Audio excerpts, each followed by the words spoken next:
नमस्कार, आप देख रहे हैं चाणक्य न्यूज और मैं हूं आपके साथ मानवी ठाकुर। आज की कुछ खास खबरें। निजी शिक्षण संस्थान का ब्लॉक स्तरीय अधिवेशन खंडार में हुआ संपन्न। सवाई माधोपुर के खंडार शहर स्थित अग्रवाल मैरिज गार्डन में निजी शिक्षण संस्थान का ब्लॉक स्तरीय अधिवेशन दोपहर 12 बजे निजी शिक्षण संस्थान के प्रदेश अध्यक्ष अनिल शर्मा के मुख्य आतिथ्य में शुरू हुआ, जिसमें समस्त जिला सवाई माधोपुर के निजी शिक्षण संस्थान के संचालकों ने भागीदारी की। विशिष्ट अतिथियों में लोकेंद्र शर्मा, आचार्य प्रदेश उपाध्यक्ष डॉक्टर अनुज शर्मा, जिला अध्यक्ष गंगापुर दिलीप शर्मा, जिला अध्यक्ष सवाई माधोपुर और भाजपा मंडल अध्यक्ष महावीर गंडासिया रहे। सबसे पहले सभी अतिथियों का माल्यार्पण कर साफा बांधकर भव्य स्वागत किया गया। उसके बाद प्रदेश अध्यक्ष अनिल शर्मा ने अपने उद्बोधन में स्कूल संचालकों की आने वाली समस्या के बारे में विस्तार से चर्चा कर दिशा निर्देश एवं सुझाव दिए। उसके बाद सभी ने सामूहिक भोज किया। मंच संचालन बंटी वैष्णव ने किया, जबकि कार्यक्रम का आयोजन तहसील अध्यक्ष राजेंद्र कुमार गौतम के निर्देशन में संपूर्ण ब्लॉक खंडार के संचालकों ने किया।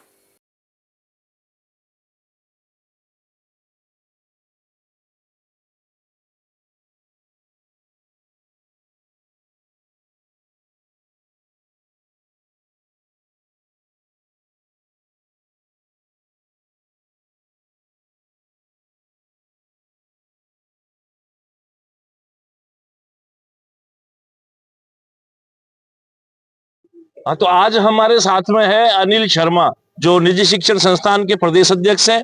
और आज खंडार ब्लॉक निजी शिक्षण संस्थान के द्वारा एक बहुत ही भव्य अधिवेशन का आयोजन किया गया है, जिसमें मुख्य अतिथि के रूप में निजी शिक्षण संस्थान प्रदेश अध्यक्ष अनिल शर्मा पधारे।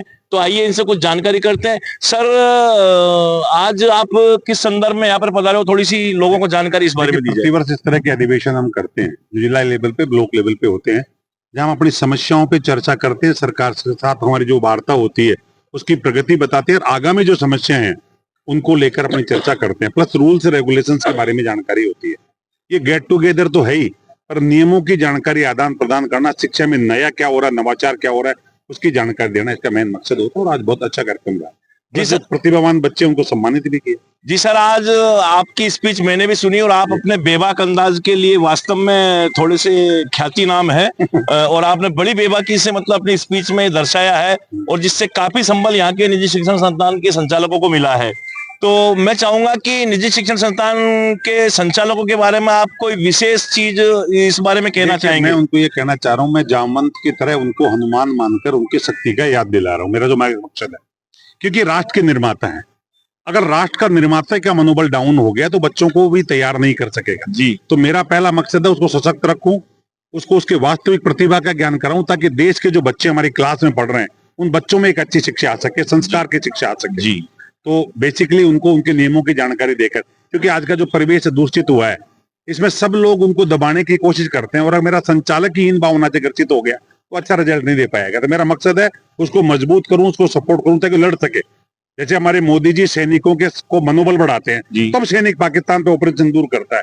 ये मेरे सैनिक है जो इन बच्चों को शिक्षा देने का काम करें, राष्ट्र निर्माण का काम करें। जी सर, तो आपने अपनी स्पीच में भी और आपने अपने वक्तव्य में भी निजी शिक्षण संस्थान के बारे में और बच्चों के बारे में काफी कुछ कहा, लेकिन शिक्षक जो सही मायनों में, सही अर्थों में शिक्षक की जो डेफिनेशन होती है मेरी नजर में, शिक्षक उस मोमबत्ती की तरह है जो स्वयं जल करके चाहे समाप्त हो जाता है लेकिन अंधेरे को प्रकाशमान में तब्दील करता है। तो मैं चाहूंगा कि शिक्षक जो होते हैं निजी शिक्षण संस्थान की, जैसे एक पेड़ होता है तो पेड़ की शाखाएं होती है, उसी प्रकार से निजी शिक्षण संस्थान को चलाने में जैसे शिरा और धमनी में रक्त की आवश्यकता होती है, उसी प्रकार से एक शिक्षक की बहुत महत्वपूर्ण भूमिका निभाती है। तो मैं चाहूंगा कि आपके निजी शिक्षण संस्थान में शिक्षकों के लिए भी आप कभी कोई ऐसा वो करते हो कि काफी शिक्षक ऐसे होते हैं जो अपना जीवन खपा देते हैं और फिर भी वो सही मायने पे, सही मुकाम पे नहीं पहुंच जाते? मुझे अगर गौर से सुना हो तो ईएसआई का एक मैटर आया था जी, उसमें मैंने बात बोली थी कि जो नियमित रूप से आपके शिक्षक हैं जो अच्छा काम कर रहे हैं,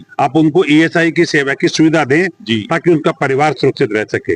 उनके बच्चे एमबीए वगैरह करें तो उसमें फायदा मिल सके। अगर वो टीचर बीमार हो, कुछ परेशानी हो तो उसको सरकार पैसा दे सके। तो मैंने जानबूझकर वो कहा। दूसरा, मैंने प्रशिक्षण की बात कही है और निश्चित रूप से मैं अभी भी आपके माध्यम से भी कहना चाहूंगा, बिना शिक्षक के स्कूल की कल्पना नहीं है, जी। संभव ही नहीं है जी। तो जब तक उसको विश्वास में लेके नहीं करेंगे तो नहीं होगा। आमतौर पर ये चीज मुझे भी सुनने में आती है, तो उनके साथ एक अच्छा व्यवहार नहीं होता, सम्मानजनक नहीं होता, वो एक कम्युनिकेशन गैप है। दोनों को एक दूसरे के महत्व को समझना पड़ेगा। जी। बहुत सी जगह मैंने देखा है शिक्षक ट्यूशन के चक्कर में बच्चों को कम देता है, ट्यूशन में ज्यादा पढ़ाता है, जी। उससे स्कूल की हानि होती है। स्कूल वाला कई जगह ऐसा करता है कि उसकी 4 दिन की तनख्वाह खा जाता है। जी। तो दोनों मिलकर एक दूसरे के दुश्मन नहीं है, दोनों पूरक हैं। जी। और इवन पेरेंट्स हम तीनों को मिलकर इस राष्ट्र के बारे में सोचना पड़ेगा। उसके बाद हम सबके जो दायित्व है वो पूरे भी करने पड़ेंगे और अपनी सुविधाएं भी लेनी होगी। जी सर, मेरा कहने का मकसद ये है कि संस्थान तो अपने शिक्षक के लिए सब कुछ करती है।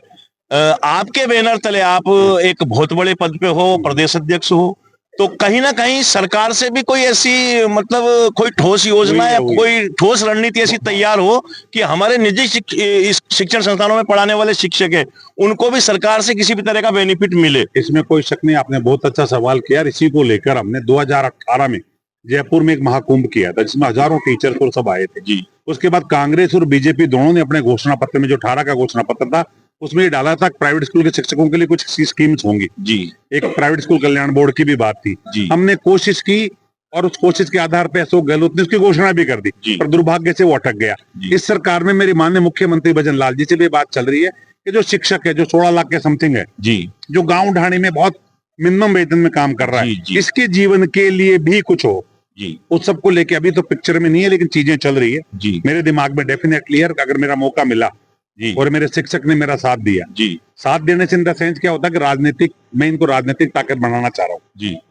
जब तक इस उंगली में ताकत नहीं होगी मैं सत्ताओं से कुछ नहीं करा सकता। जी। जिस दिन टीचर बच्चे सब मिलके हम करेंगे तो इस लड़ाई में हम जीत सकते हैं, तो उसमें कोशिश हमारी चले। जी सर, जैसे ही मैं आपको इसी संदर्भ में एक एग्जांपल दे रहा हूँ कि 2008 में प्रबोधक के इंटरव्यू हुए थे और उसमें शायद घनश्याम तिवारी जी उस समय शिक्षा मंत्री थे, तो निजी शिक्षण संस्थान के इन कर्मचारियों को भी लाभ देने के उद्देश्य से उन्होंने उनको शामिल करवाया था।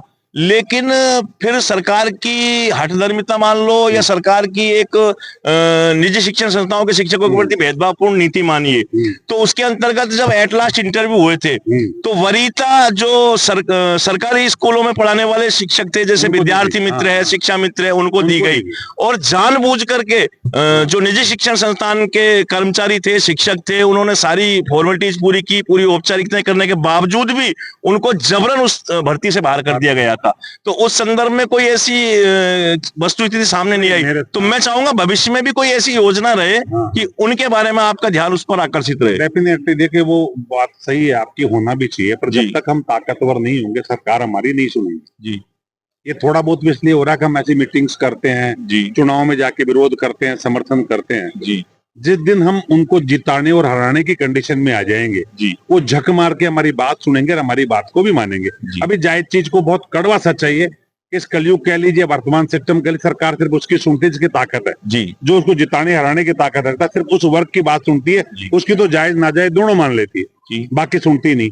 दूसरा एक और कड़वा सच है कि अभी सरकार का ध्यान ही नहीं है एजुकेशन पे, न खुद की पे है न हम पे है। बल्कि डेली देखा होगा आपने कि कलेक्टर्स को भी थोड़ी देर पहले मैंने वीडियो जारी करके कहा, कलेक्टर्स इतनी छुट्टी कर रहे हैं कि इस साल 120 दिन मिले हैं क्लास में जाने के। अभी बच्चों को पढ़ाऊंगा क्या 120 दिन में मैं? एक्चुअल क्लास के 120 दिन मिले हैं, दुर्भाग्य से। सरकारी में तो वो भी नहीं मिले। जब सर्दियों का मौसम बदल रहा है तो शीतकालीन अवकाश पुराने क्यों चल रहे हैं? हमने खूब बात की पर कोई सुनने को तैयार नहीं। तो सरकारों का भी सिस्टम ठीक नहीं है, पर उस पर लड़ाई लड़ रहे हैं और उसको जितना बेस्ट कर सकते हैं कर। जी, तो ये थे हमारे साथ में अनिल शर्मा, निजी शिक्षण संस्थान के प्रदेश अध्यक्ष, और बड़ी ही बेबाकी से हमारे सवालों का, हर सवाल का इन्होंने जवाब दिया। मैं ब्रजेश त्रिवेदी, चाणक्य न्यूज खंडार, सवाई माधोपुर, राजस्थान। धन्यवाद। Thank you very much.